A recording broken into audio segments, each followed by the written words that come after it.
Beleza. Agora, oficialmente, né? Vamos lá. Boa tarde a todos, sejam todos muito bem-vindos a mais uma reunião nossa da científica da disciplina de Anestesiologia, Dor e Medicina Intensiva, aqui da Escola Paulista de Medicina. E hoje a gente tem a apresentação e a aula do nosso setor de Medicina Intensiva, né? Quem vai apresentar vai ser o Dr. Álvaro Luiz Beretta, Dr. Álvaro, que é residente do setor de terapia intensiva e que fez essa apresentação sob a orientação do Dr. Rafael Alves, que ele é médico intensivista e coordenador do setor de terapia intensiva da disciplina. E o tema vai ser sobre síndrome compartimental abdominal, uma entidade sempre lembrada. Uma pergunta para a gente, né? Então, deixo aqui o convite a todos. Quem quiser enviar pergunta para discutirmos ao final, por favor, podem colocar no chat e ao final eu direciono as perguntas para o Dr. Álvaro, tá bom? Álvaro, muito obrigado por ter realizado aí essa apresentação juntamente com o Rafael. Fique à vontade. A gente que agradece aqui, doutor. Boa tarde a todos. Como o doutor Falcão falou, eu sou o Álvaro, sou residente de terapia intensiva aqui da Unifesp. Foi orientado aqui pelo doutor Rafael. A gente vai falar um pouquinho sobre síndrome compartimental abdominal e vamos tentar ver aqui um pouco dos aspectos dessa entidade que parece que é um pouco esquecida mesmo. Só de roteiro, né, a gente vai introduzir um pouco o tema, falar um pouquinho da fisiopatologia, apresentação clínica, como medir a PIA, manejo geral, alguns manejos específicos e falar um pouco de desfecho e prognóstico. Então, de introdução, né, a síndrome ela não é reconhecida há tanto tempo assim, né? A síndrome ela foi reconhecida mais ou menos ali na década de 90 e, visto a importância dela, foi criada a sociedade, né, de síndrome compartimental abdominal. De uns anos para cá, vem se observando uma redução da incidência da síndrome. Possivelmente, né, os autores discutem secundário algumas mudanças de condutas que a gente vem tendo nos últimos anos, principalmente em relação à fluidoterapia, que a gente vem sendo mais restritivo, né, principalmente no cenário de trauma e até em outros cenários que a gente vem discutindo bastante a função, né, dos fluidos. Em relação a isso, né, que é a pergunta da aula, será que ela é pouco reconhecida mesmo? Num estudo aí que a gente coloca aqui embaixo, foi visto, né, num survey que só da enfermagem menos de 20% tinham ciência dessa condição, né, do que era a síndrome, e dos médicos, menos de 30% pensavam no diagnóstico. Nessa parte também, nesse estudo, ele comenta um pouco até sobre a terapêutica da síndrome, né, e é bem interessante que existe um pouco de viés cognitivo, né, que alguns intensivistas cirurgiões, eles lembram mais, né, da indicação cirúrgica, e os intensivistas mais clínicos, eles acabam fazendo as outras terapias e acabam esquecendo um pouco da indicação cirúrgica, né? Então, até nesse contexto da parte de indicação e de terapêutica, existe um pouco de diferença aí da própria lembrança do manejo da síndrome. Para a gente trazer, né, e começar a falar de definições, né? A gente tem a hipertensão intraabdominal, onde a gente define quando a gente tem uma pressão intraabdominal acima de 12. A síndrome compartimental abdominal, a gente vai definir quando a gente tem uma PIA acima de 20, mais alguma disfunção orgânica causada por esse aumento da pressão intraabdominal. Importante a gente salientar também o que é a pressão de perfusão abdominal, que é uma das metas do nosso tratamento. Então, vai ser basicamente a PAM menos a pressão intraabdominal. Existem umas classificações que a gente pode fazer, tá?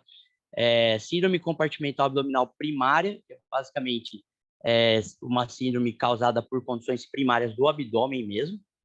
Síndrome compartimental abdominal secundária, então síndrome de etiologia extra-abdominais. E a síndrome compartimental abdominal recorrente, você já teve uma vez e volta a fazer uma nova síndrome compartimental abdominal.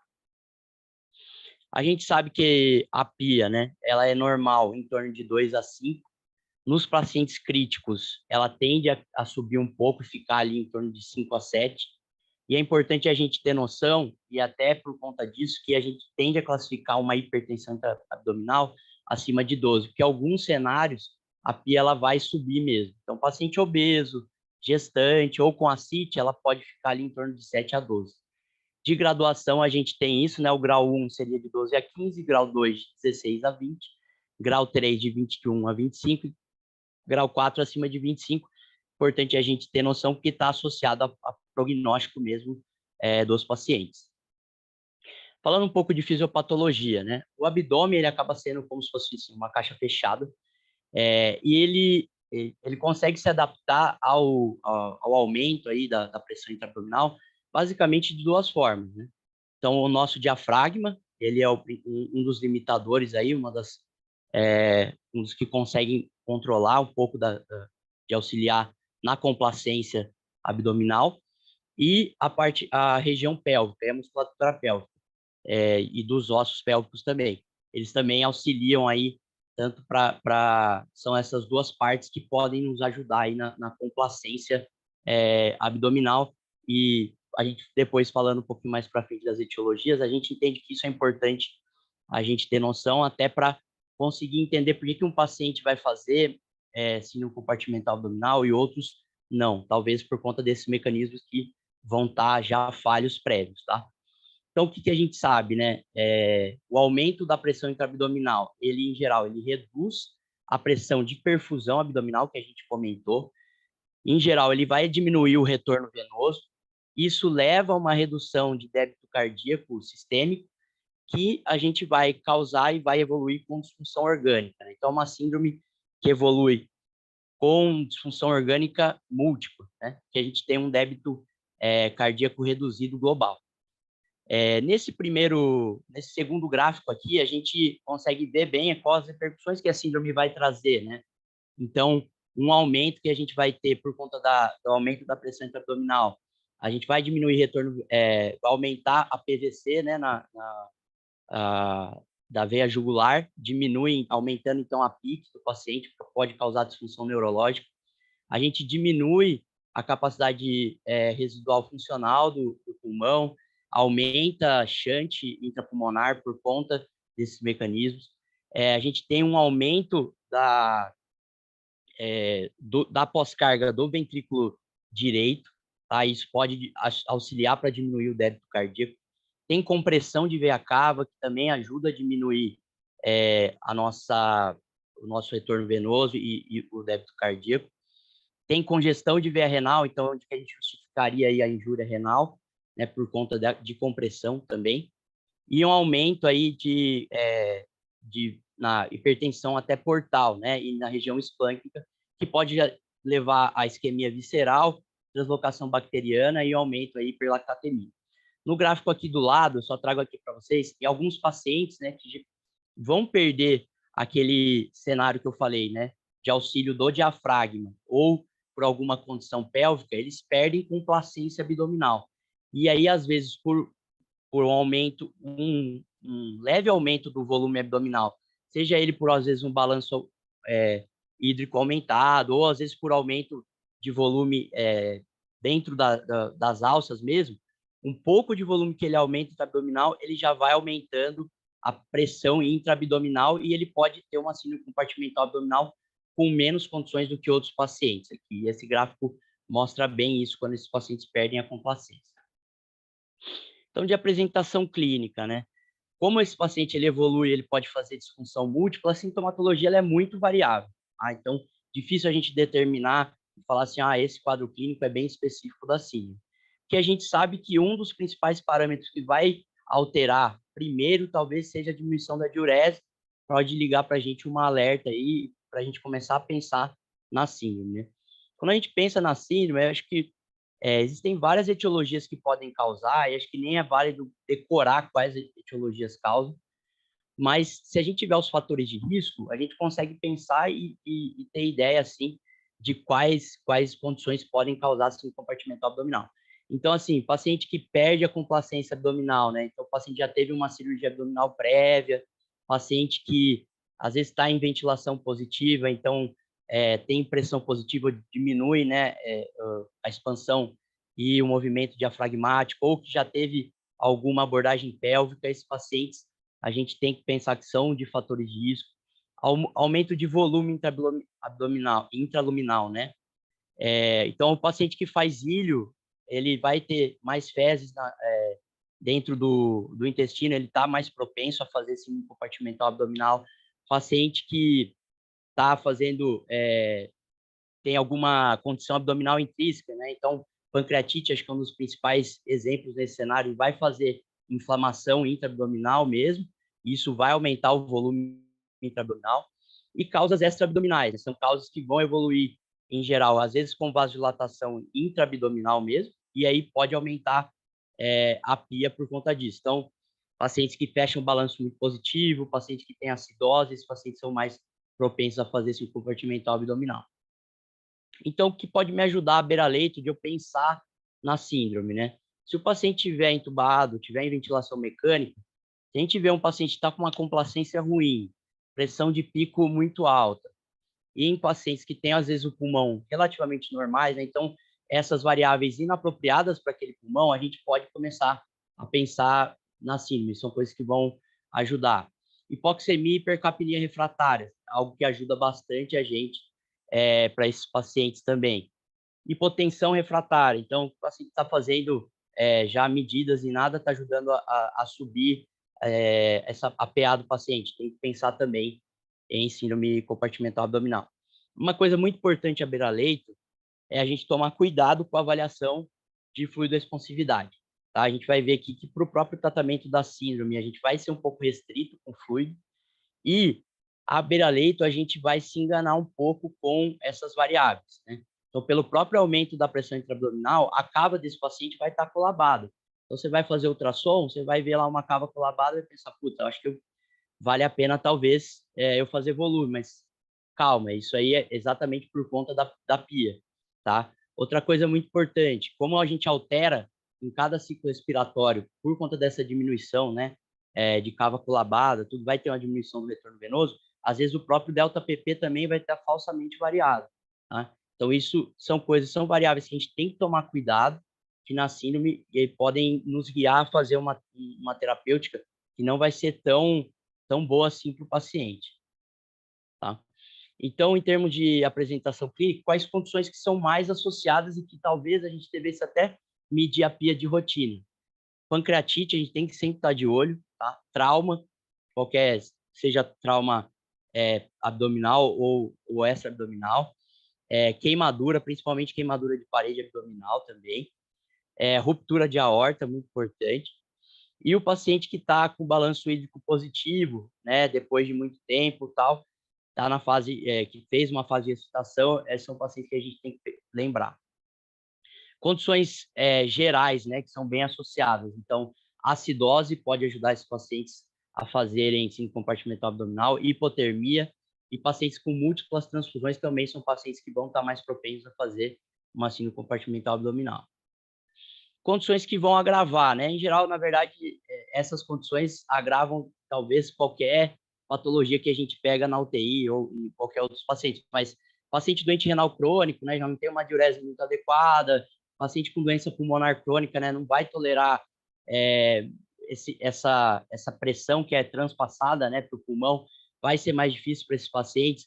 Pacientes obesos que já têm uma pia elevada, ou paciente que já tem a miocardiopatia, né, como a gente falou, tem um aumento aí de pós-carga de ventrículo direito, de câmara direita, então tudo isso pode ajudar aí esses pacientes a não evoluírem muito bem. Então, aqui só algumas imagens para a gente mostrar, né, alguns sinais, então, que a gente pode ver, às vezes, a beira-leito, a distensão abdominal, né? Uma coisa que pode acontecer, o paciente chega para você na UTI, ele não tinha hérnia, não tinha nenhuma hérnia, e do nada começa a distender o abdômen e aparece, por exemplo, uma hérnia inguinal.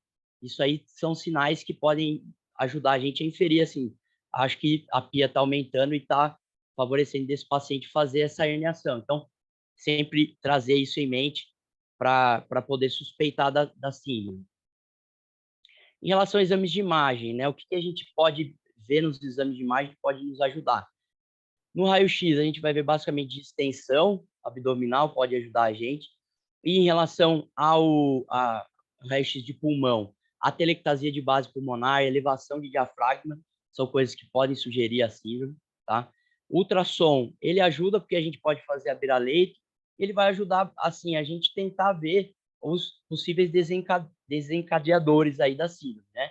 Então, ver se tem hematoma, ver se tem alguma coleção, abscesso, e até quantificar para a gente ver se dá para funcionar e começar já a iniciar a nossa própria terapêutica da síndrome compartimental abdominal. Legal da tomo, né? A gente tem alguns sinais que a gente vai ver, então a tomo também auxilia para ver tanto os desencadeadores, né? Ver se tem abscesso, hematoma. Pela toma a gente consegue ver se tá tendo compressão de alguma víscera. A gente consegue ver na tomo a cava colabada também. Existem dois sinais que são descritos, né? Primeiro, a gente vê às vezes que o abdômen ele fica num formato quadrado, um formato oval, que não é o habitual, e tem essa razão que a gente pode fazer, né?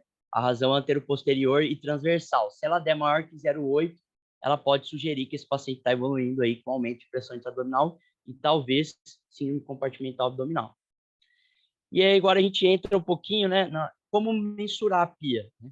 Então, a PIA, para a gente mensurar, existem o padrão ouro para a gente, né? É fazer a aferição com uma sonda vesical, né? Esse é o padrão ouro, considerado na literatura. A gente pode usar monitores que fazem a aferição contínua da PIA, que seria o melhor dos mundos. A gente pode fazer também a aferição intermitente, não tem diferença nenhuma, tá? Posso usar tanto uma sonda, vou usar em geral, sonda de 3 vias, mas existe formas também de usar com 2 vias para você conseguir mensurar a PIA. A gente usa, então, com o sistema, né, de um catéter vesical, a gente acopla, né, nessa parte aqui do catéter vesical e vai ser como se fosse um circuito de PAI mesmo, tá? O que mais gera dúvida em relação à PIA, que eu acho que sempre tem muita discussão e fica à beira-leito, é em relação assim, onde eu vou deixar o domus do paciente e como que eu devo medir. Então, assim, a gente vai infundir de 25 a 50 ml, pode ser de soro fisiológico, tá? Antes da aferição da PIA. E, em geral, que seja um soro, um soro aí que a gente vai fazer, que ele seja um soro mais em temperatura ambiente, que ele não seja gelado, tá? A gente faz isso porque, se a gente faz um soro gelado, a gente está mais propenso de causar contração vesical e aí tem um valor de PIA mais alterado por conta disso. Outra coisa que a gente tem que fazer e tem que lembrar é que a gente, depois que faz o soro, né, de 25 a 50 ml no máximo, a gente tem que esperar de 30 a 60 segundos. Por quê? Logo depois que eu infundo o soro, é o período que eu possivelmente vou ter uma contração vesical. Então, espero esse período, espero o sistema se harmonizar, e aí a gente considera a PIA depois que vem, tá? A gente vai sempre fazer na expiração, que é o momento que o diafragma, né, não está exercendo nenhuma pressão, né, dentro do abdômen. E, em geral, a gente tem que priorizar para fazer paciente em posição supina, e o domus ele fica na mesma posição que o domus de PAI. Tá? Existe que, em geral, vai ficar praticamente na mesma altura da crista ilíaca, que algumas pessoas costumam orientar isso, mas a gente precisa deixar o domus na mesma região, né? Na linha axilar média, mais ou menos onde fica o domus da PAI mesmo. Tá? Então, acho que essas são as principais dúvidas quando a gente vai aferir a PIA. Em termos de complicadores para aferir a PIA, o que a gente tem? Bom, se o paciente fez radioterapia local, ali pré, se ele tem cistectomia, também vai ser difícil, e alguma neoplasia que comprima a bexiga, ou seja, tudo que diminua a complacência vesical vai alterar a aferição da minha PIA e talvez não seja o melhor cenário de eu aferir uma PIA intravesical. O que eu posso fazer nesse cenário? Bom, existe a possibilidade de a gente talvez fazer intravaginal, tem estudo mostrando que você pode tentar, mas é bem desconfortável para o paciente, ou às vezes retal também, existe uma comparação com a pressão que a gente vê via vesical. E outra possibilidade também é um catéter venoso femoral, tá? Parece que a pressão venosa do catéter venoso femoral, ela tem bastante associação com a pressão intravesical, porém só até quando a PIA chega até 20, tá? Depois que a PIA sobe acima de 20, a gente vai perder fidedignidade do parâmetro da pressão venosa femoral, que ela vai começar a perder, vai começar a colabar e vai perder os parâmetros, tá? Mas até 20 daria para tentar usar, então, num cenário que você não tem essa possibilidade também, você pode tentar estar utilizando aí a pressão venosa de um acesso em veia femoral. Diagnósticos diferenciais, né? Eu coloquei aqui até concomitantes, né? Existe a síndrome policompartimental, então, às vezes, o paciente que tem a síndrome compartimental abdominal e, às vezes, está evoluindo com um hematoma torácico, por exemplo, esse paciente tem 2 compartimentos que estão evoluindo com aumento pressórico, né? Então, a gente vai considerar, quando tem 2 compartimentos ou mais, uma síndrome policompartimental. E existe a síndrome compartimental pélvica, tá? Tem em mente essa síndrome porque, às vezes, você vai avaliar e falar assim, o abdômen está completamente inocente, mas será que esse paciente tem alguma coisa em região pélvica? As condutas para essa síndrome já são bem parecidas com a síndrome compartimental abdominal, mas é bom a gente ter em mente para até poder fazer, né, a propedêutica e a própria terapêutica desses pacientes, para não deixar passar esses diagnósticos. Em relação ao manejo, né, o que a gente vai fazer? A gente vai tentar reverter todos aqueles fatores de risco que eu citei. Então, das medidas gerais, a gente vai tentar passar a sonda nasogástrica ou retal aberta para tentar diminuir, né, o volume intraluminal. Paracentese, se o paciente tiver uma ascite volumosa, tentar fazer punções de coleções o quanto antes, né, diminuir esse volume intraabdominal. Fazer o paciente evacuar, dar procinético para o paciente, corrigir distúrbio eletrolítico, né, que vai estar associado a ilho adinâmico, então é importante a gente corrigir. Se o paciente estiver entubado, é importante que a gente deixe ele bem acoplado. Então, em geral, você vai precisar sedar bem esse paciente, às vezes, e muitas vezes, bloquear esse paciente para diminuir ao máximo a pressão que ele está fazendo ali durante a ventilação. A gente vai tentar ter uma meta de pressão de perfusão abdominal em torno de 50 a 60, para que a gente vai se guiar. E uma coisa importante aqui é a restrição volêmica, né? E a gente vai priorizar por droga vasoativa. Então, a gente pode ter a impressão assim, o paciente está hipotenso, a PAM dele vai estar mais baixa e eu não vou conseguir atingir uma pressão de perfusão abdominal de 50. Então, por que eu não faço volume, aumento a pressão do paciente e aí atinjo essa pressão de perfusão abdominal? Bom, o problema disso é que sim, num primeiro momento você pode até aumentar a PAM.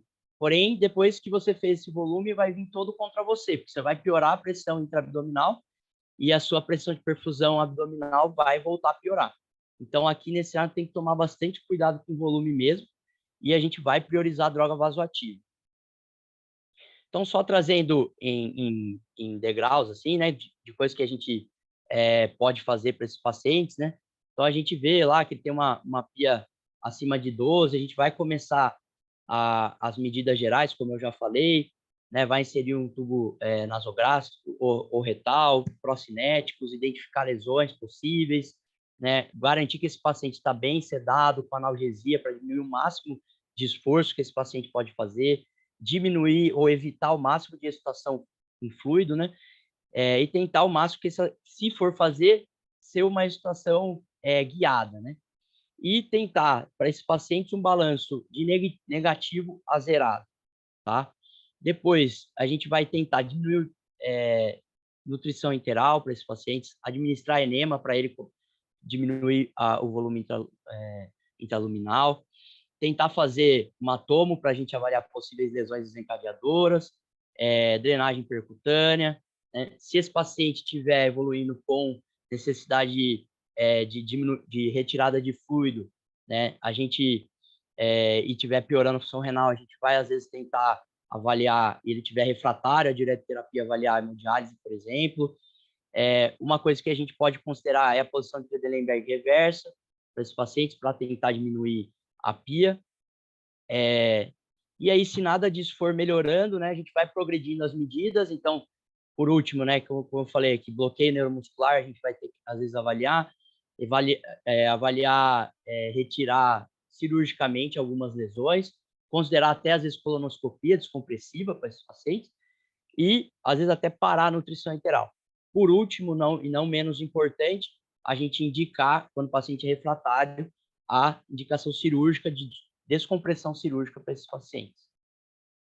Então, de manejo específico, só para a gente citar das situações que são mais comuns de acontecer essa compartimental abdominal, a pancreatite aguda, por exemplo, ela tem múltiplos mecanismos para fazer, né? Ela pode fazer ascite, pode fazer coleção, ela vai evoluir, às vezes, com ilho adinâmico, né? E ela faz o edema difuso por conta, né, de inflamação sistêmica que a própria pancreatite induz, né?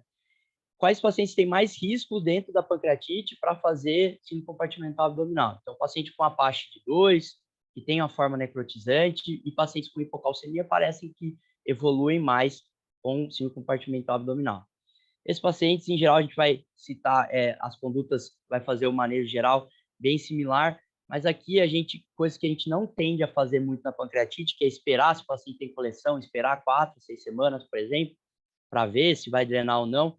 Talvez nesses pacientes que estejam evoluindo com síndrome compartimental abdominal, a gente adiantar essa drenagem talvez seja mais benéfico. Então, só trazendo, né, os pacientes que não forem respondedores, que estiverem muito graves, em geral a gente vai ter que indicar uma abordagem cirúrgica para esses pacientes, né, a laparotomia xifopúbica, para tentar descomprimir esses pacientes e melhorar do quadro clínico deles, tá? Em geral, nesses pacientes, a gente vai ficar medindo a PIA, principalmente os fatores de risco, se não estiver evoluindo bem, de 4 a 6 horas, ou se ele precisar, se você estiver fazendo medidas, após cada medida que você faça daqueles steps, você vai lá e mede a PIA desse paciente novamente. Em caso de refratariedade, ou o paciente está evoluindo muito mal, está instável, subindo droga, a gente vai indicar o quanto antes a laparose xifopúbica.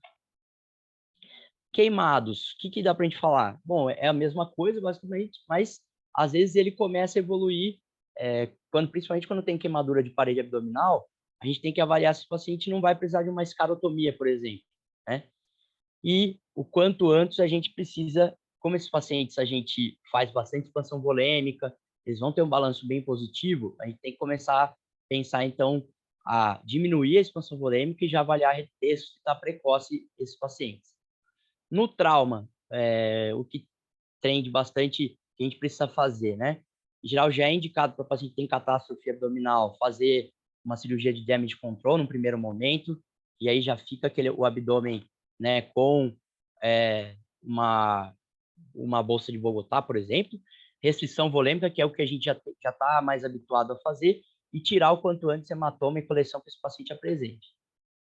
Então, só para mostrar aqui o que seria padrão ouro de manejo cirúrgico, né? Esse dispositivo, ele fica como se fosse uma drenagem a vácuo, né? E aí ele ajuda a diminuir a pressão intraabdominal e ajuda a gente a até melhorar aí o desfecho do paciente quando a gente, né, indicar a laparotomia xifopúbica.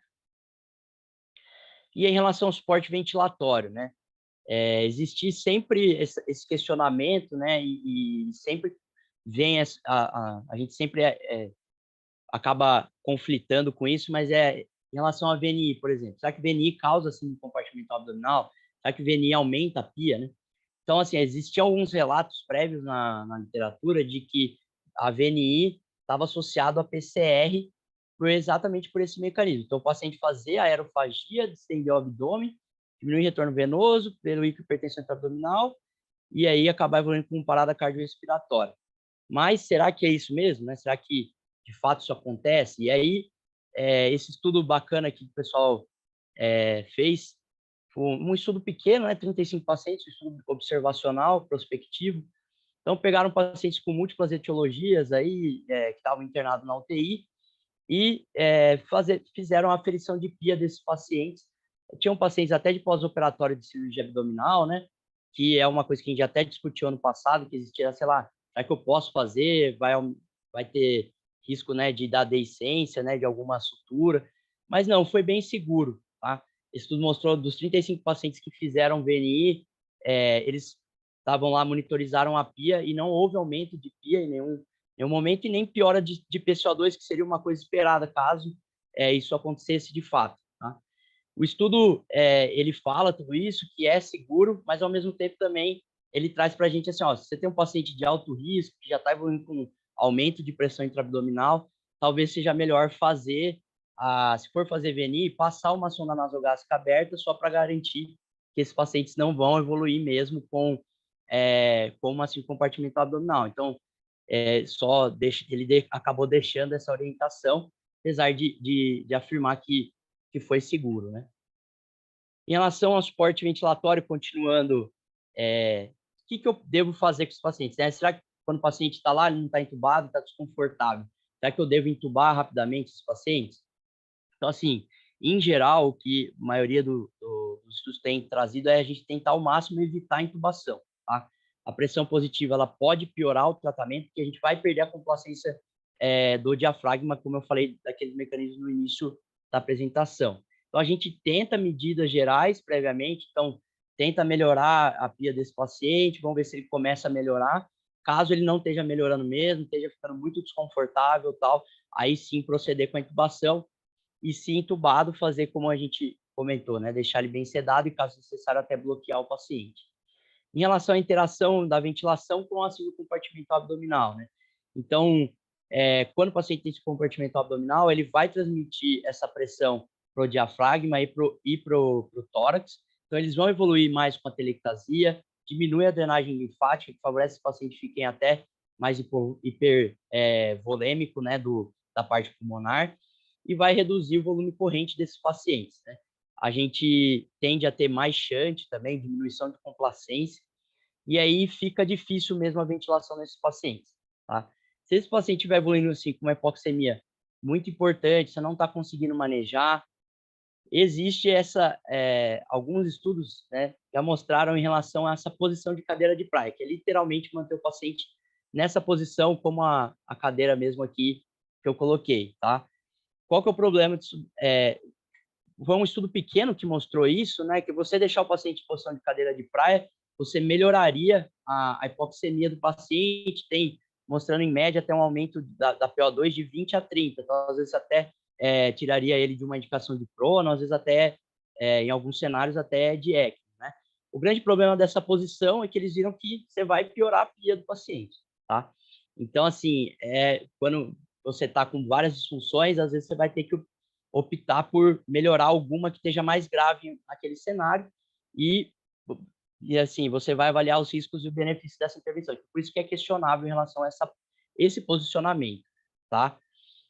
PIP e platô, a gente vai tentar sempre o mais baixo possível, até para conseguir diminuir, que a gente, né, não proceda e não aumente muito a pressão intraabdominal. E a gente traz aqui também as recomendações, né, desse estudo que saiu na Anesthesiology, que seria o que a gente fazer, né, para manejar junto com o monitor. Então, assim, ter uma monitorização contínua da pia é importante, né? Tentar manter o volume até no máximo de 6 ml quilo, evitar pressão de platô e de pico muito alta. Então, assim, ventilação protetora mesmo, abaixo de 30. Uma driving pressure, a gente vai tentar que seja abaixo de 15, tá? E a gente vai tentar manejar a PIP aí conforme o quadro do paciente, né? Então, às vezes você vai tentar aumentar a PIB desse paciente, mas ele não vai tolerar hemodinamicamente, por todos os mecanismos que a gente já citou, então vale a pena ir vendo e mexendo na beira-leite, não tem nenhum valor específico que dá para a gente orientar, tá? Coisas adicionais que dá para fazer, posso fazer prona com esse paciente? Posso, tá? Se eu for pronar o paciente, eu só devo colocar e garantir que as suspensões, né, os coxins, eles estejam bem adequados, tanto na região torácica como na região pélvica, tá? Indicar o bloqueio neuromuscular pode ajudar, como eu já falei, mas que seja o mais precoce possível, até para tentar que esse paciente não evolua com piora de desfecho a longo prazo, né? Não fique com polineuropatia, tudo.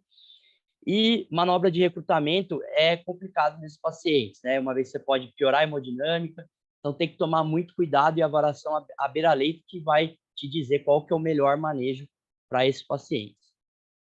Em relação a desfecho, né, e prognóstico, o tratamento cirúrgico ele é muito importante. Então, a partir do momento que o paciente apresenta uma síndrome compartimental abdominal, desde o início do quadro, se ele demora para ser indicado a indicação cirúrgica mais do que 4 dias, que parece até que bastante, né? Esses pacientes têm estudo mostrando pior desfecho. Mas, às vezes, o que acontece é que a gente talvez demore para ver, diagnosticar a síndrome, e por isso que a gente, às vezes, demora para indicar o tratamento cirúrgico. Então, a gente tem que ter muito cuidado nesse cenário. É uma síndrome grave, né? Exatamente porque ela evolui com síndrome de disfunção múltipla de órgãos. Então, é importantíssimo que a gente tente fazer sempre um diagnóstico precoce para reduzir e para tentar evitar que esse paciente estabeleça a disfunção e assim tenha um melhor desfecho. E aí, para terminar, acho que de mensagens principais aí que a gente deixa para casa, acho que é importante a gente ter em mente os fatores de risco, que eu citei, os 4 fatores de risco. E se você está na dúvida, não custa nada, vai lá e afere a pia do paciente, né? Isso a gente consegue fazer à beira-leito, não é algo difícil, e é algo que vai tirar a nossa dúvida e que vai orientar bastante para ver o que a gente deve fazer e quais tratamentos a gente deve guiar, né? Tomar muito cuidado com as provas de fluido e responsividade, né, que podem acabar guiando a gente para o lado errado do tratamento, como eu citei. A gente pode usar VNI, né? Tem esse trabalho aí que mostrou não houve aumento de PIA, não houve piora de PCO2, né? E, assim, a gente iniciou o tratamento, é importante ficar próximo do paciente, reavaliando precocemente, refazer as medições de PIA o quanto antes e logo após as medidas que forem instituídas. E, como eu falei, pela piora de desfecho, não retardar a indicação cirúrgica, que é isso que parece um dos poucos fatores aí que foi associado a pior prognóstico nesses pacientes. Então, é isso, pessoal. Excelente, parabéns pela apresentação. Queria Obrigado. deixar aberto aqui aos colegas que queiram fazer alguma pergunta, e a gente já tem uma pergunta aqui no chat, que eu vou direcionar a você, Al. Certo. Aqui a colega Isabela, ela pergunta se existe alguma recomendação para medir a PIA, para ter um basal no POI de cirurgias de grande porte do trato gastrointestinal. Ela pergunta se existe essa recomendação como alguma rotina. Então, os pacientes pós-operatório de cirurgia de trato gastrointestinal, tudo, são pacientes que também podem estar mais associados a fazer síndrome compartimental abdominal pelos mecanismos mesmo e pelos fatores de risco que eu citei.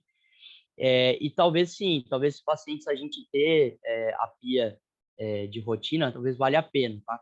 Não existe nenhum guideline que cite assim, você fazer de rotina em todos os pacientes, mas esses que têm condições e fatores de risco mais presentes, eles citam a gente até fazer, às vezes, medir de 6 em 6 horas a PIA. Então, acho que sim, acho que vale a pena. E se vê que esse paciente tá evoluindo com melhora, não está evoluindo com nenhuma disfunção nova tal, acho que daí começa a passar e depois parar de aferir a PIA. Mas acho que sim, acho que vale a pena. Falcão, eu estou aqui, mas eu estou de câmera desligada, que nós estamos os 3 na mesma sala e neste computador que eu estou não tem câmera. Tá. Mas eu queria aproveitar a resposta do Álvaro e perguntar e provocá-lo, ele e o Rafael, com essa questão da mensuração da PIA na UTI, sabe? Porque, primeiro, parabéns, né, Álvaro? Apresentação super boa e muito cuidadosa feita. Rafael, também parabéns aí pela orientação. Obrigado. Mas provocando vocês dois, né? Porque a apresentação ela resgata algo que eu acho que a gente tem perdido, não só na nossa UTI, mas em várias outras, né? Na terapia intensiva de uma forma geral, que é justamente essa resposta que o Álvaro deu, que é o quanto a gente não deveria acoplar a mensuração da PIA como uma medida acessória na nossa monitorização hemodinâmica, sabe? Não só nos POIs, como a Isabela falou, mas também no paciente de alto risco, no paciente chocado, no paciente com múltiplas disfunções. E vindo aí ao longo dos anos, né, eu digo que no passado a gente media isso muito mais. E um dos momentos em que a gente perdeu um pouco essa questão de medir foi quando a gente decidiu que não ia fazer mais mensuração de PIA, a não ser com sonda de 3 vias. E daí a gente passou a ter como rotina dentro da UTI trocar a sonda do paciente que a gente fosse medir a cada 6 horas a PIA, como o Álvaro acabou de responder. E o Álvaro, na apresentação dele, ele falou que a gente pode medir só numa sonda de 2 vias. Entretanto, daí, fugindo um pouquinho do nosso aspecto aqui, a gente teve problemas com a enfermagem, com a CCH, quando a gente estava fazendo mensuração de PIA numa sonda de 2 vias, por causa do que formalmente você, teoricamente, está abrindo o circuito. Então, o que isso trouxe para nós? Quando a gente vai fazer uma única medida de PIA, meio que para fazer um diagnóstico diferencial, se tem ou se não tem, a gente tem usado a sonda de 2 vias, vai lá, faz uma única medida e pronto. E se essa única medida mostra um risco, ou um começo de aumento de PIA, se tiver síndrome compartimental, não tem dúvida nenhuma, a gente vai trocar a sonda para medir em sistema fechado. Então, eu queria que os dois comentassem, que eu acho que tem muito aluno aqui, muito residente, essa perca que a gente teve, sabe? Essa perda que a gente teve quando a gente passou a colocar para nós mesmos a questão de que tem que trocar de sonda e medir com 3 vias para medir pia, se for medir de horário. Quer comer? Começa aí. Boa tarde. Retornando à pergunta inicial lá do título da apresentação do Álvaro, se é uma condição um pouco lembrada, acho que a gente consegue concluir que sim, né? E aí entra justamente nessa questão que a professora Flávia perguntou, porque surge uma nova pergunta: será que essa condição ela é pouco diagnosticada porque realmente a gente, em alguns momentos, não monitoriza para ter um alto índice de suspeição? Ou será que é pelo fato de que os fatores de risco, as etiologias, são extremamente comuns a tantas outras doenças da UTI, e aí a gente compra o diagnóstico da disfunção orgânica pela condição subjacente e deixa de pesquisar no segundo momento a síndrome compartimental abdominal?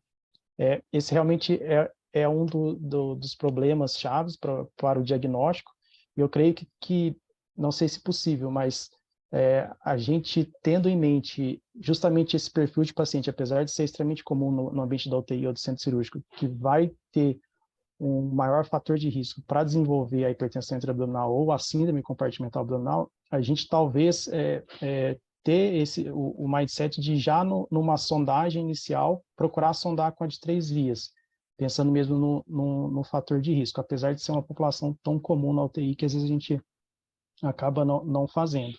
Então, eu creio que a questão é realmente a gente monitorizar mais para fazer mais diagnósticos, sempre lembrar dessa condição para um diagnóstico diferencial da disfunção orgânica, e talvez voltar mesmo a sondar esses pacientes de maior risco com 3 vias mesmo. Que é uma interface interessante com anestesia, né, Falcão? Ou seja, esse doente lá no centro cirúrgico, se tem um risco aumentado de hipertensão intraabdominal, ele já deveria vir para nós sondado, né? Sondado com 3 vias, né? Era isso que eu ia até perguntar. Agora, essa interface nossa, né, do centro cirúrgico com pós-operatório na UTI, essa é uma interface importante, né? E aqui a gente tem colegas de fora do Hospital São Paulo, também de fora da escola. Quando que a gente poderia contribuir nesse sentido, pensando numa síndrome compartimental abdominal num pós-operatório? Por exemplo, é muito pensar que uma cirurgia abdominal aberta, o paciente mereceria já ter uma sonda de 3 vias, por exemplo, porque a gente sonda no início da cirurgia, óbvio, e é um momento que a gente não sabe ainda como vai ser essa cirurgia, né? Então, o que poderia nos despertar esse tipo de pensamento que, na hora que nós fomos fazer a transição do cuidado e passar esse paciente aos cuidados do colega intensivista no pós-operatório, falar mais no sentido como se fosse um heads up, sabe? Olha, vale a pena mensurar a pia, porque esse paciente pode desenvolver uma hipertensão intraabdominal, uma síndrome compartimental abdominal. O que seria interessante para nós, já nesse momento prévio, termos como um alerta? Professor, justamente algumas condições já de base que esse paciente vem, as comorbidades, que já é analisado aí na avaliação pré-anestésica, desde esse momento já 0, né, na avaliação pré-anestésica. Então, é um paciente que já vai ter fator de risco já de base aumentado. Segundo algumas técnicas cirúrgicas, por exemplo, tem muita associação de cirurgias que são induzidas no pneumo peritônio, tem alta associação com síndrome compartimental abdominal, então isso também já pode ser trazido à UTI, né? Condições mesmo clínicas do paciente durante a condução do ato cirúrgico, como, por exemplo, um balanço hídrico positivo, a quantidade de fluido que esse paciente recebeu, se esse paciente teve necessidade de ser politransfundido durante o ato cirúrgico, também é outro fator de risco, a politransfusão. Se esse paciente já vem com algum grau de acidose, a despeito de todas as medidas que foram tomadas no intraoperatório para tentar controlar essa situação. E até o próprio relato, e até a gente também faz um link com também a equipe cirúrgica também, não só com a equipe da anestesiologia, mas também a cirúrgica, o próprio relato da equipe da cirurgia. Por exemplo, foi uma cavidade difícil de ser suturada, de ser feita a aproximação das paredes, tinha muito edema de alça, tinha algum grau de isquemia, né, tinha coleções, então isso tudo no final, na transição de cuidado, pode ajudar muito sim, e já trazer o alerta para o intensivista de aumentar a suspeita clínica para fazer esse diagnóstico.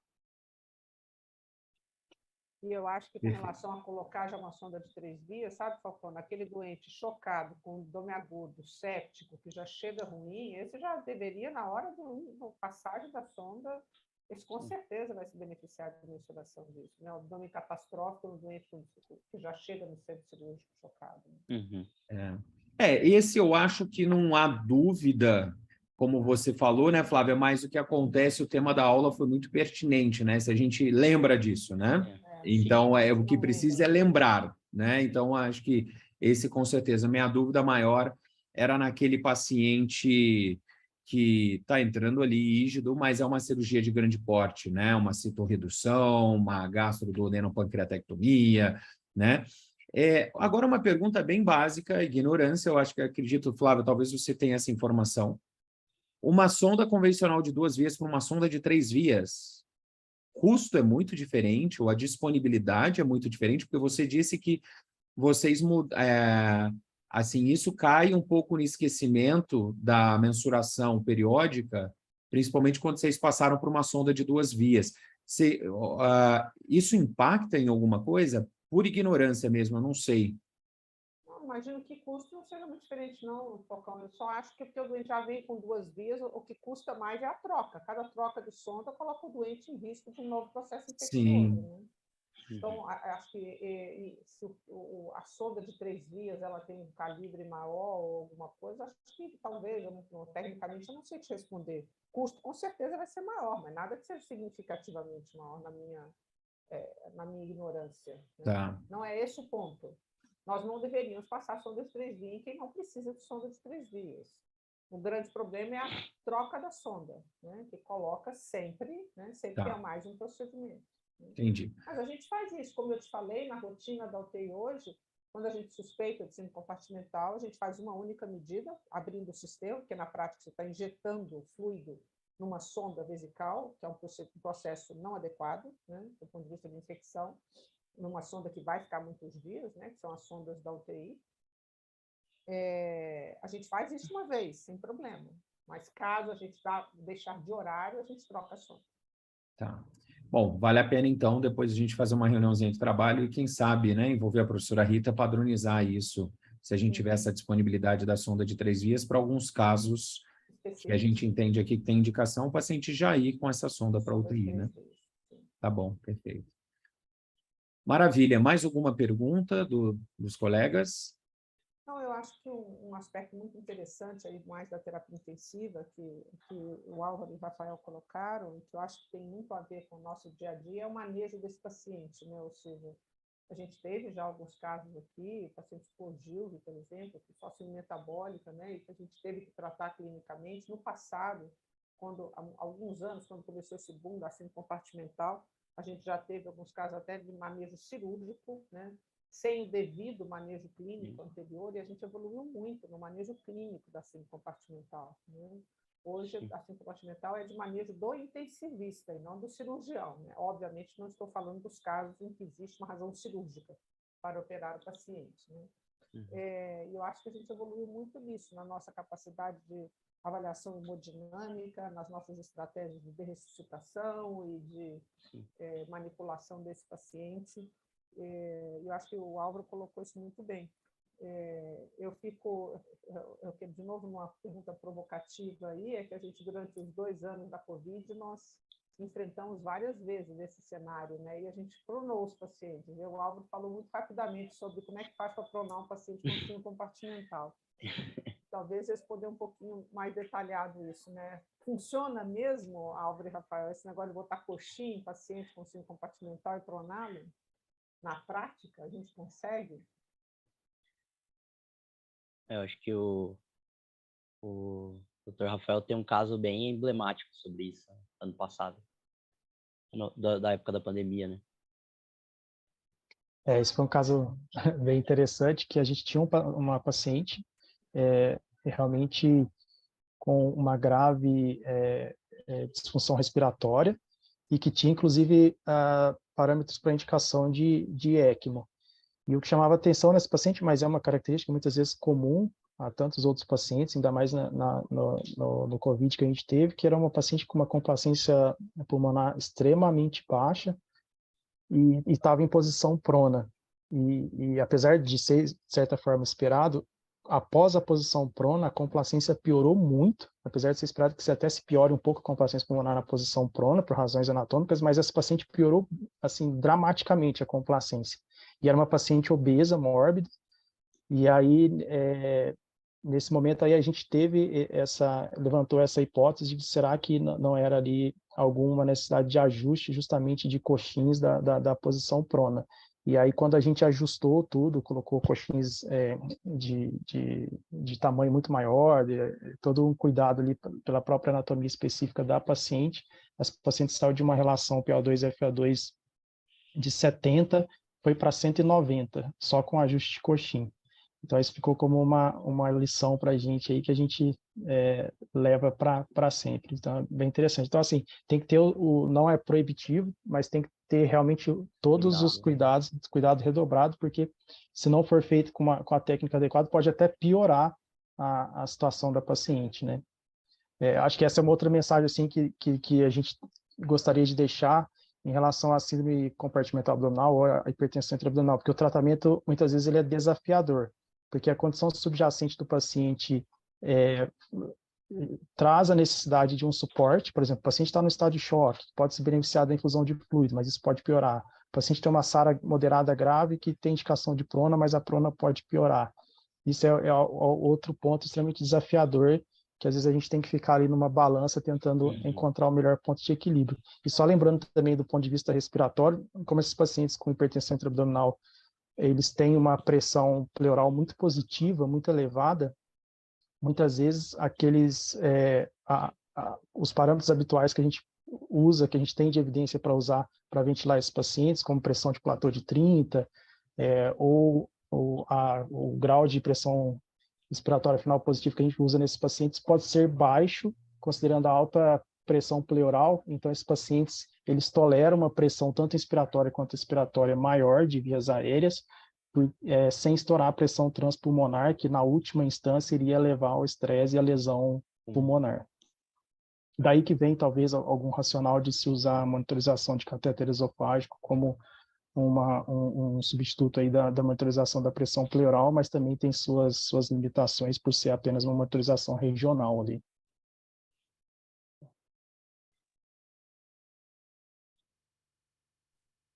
Perfeito, perfeito. Tem uma última pergunta aqui da Isabela, acho que dá tempo ainda. Paciente em POI de reconstrução do trato gastrointestinal com uma pia limítrofe, eu devo postergar a extubação e manter mais tempo sedado?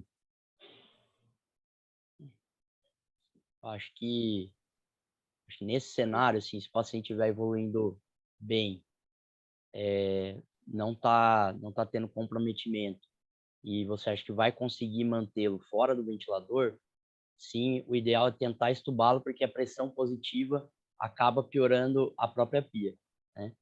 Mas se não, você vê que está tendo muito comprometimento, esse paciente parece que não está tendo uma boa evolução, está precisando de parâmetro, né, um pouco mais alto, tal, acho que talvez não, aí segurar e tentar as medidas primeiro, né, para reduzir a pia desse paciente, sem ser com a própria retirada ele do ventilador, que vai ajudar, né? E aí sim, depois tentar estubá-lo. Perfeito, perfeito. Bom, queria agradecer aqui mais uma vez, Álvaro, Rafael, parabéns pela apresentação, né? Agradecer aqui a Flávia e convidar a todos para a nossa próxima reunião na semana que vem, no dia 27, que vai ser a apresentação do setor de dor, né? Novamente às 13 horas, e a gente vai divulgar o link nas nossas redes sociais. Então, Álvaro, Rafael, mais uma vez, muito obrigado. Desejar aqui a todos um bom dia de trabalho, uma boa semana a todos. Tá bom? Obrigado, doutor. Obrigada, Um pessoal. abraço. Parabéns. Obrigado. Parabéns. Obrigado. Tchau, tchau. Excelente, pessoal. Parabéns.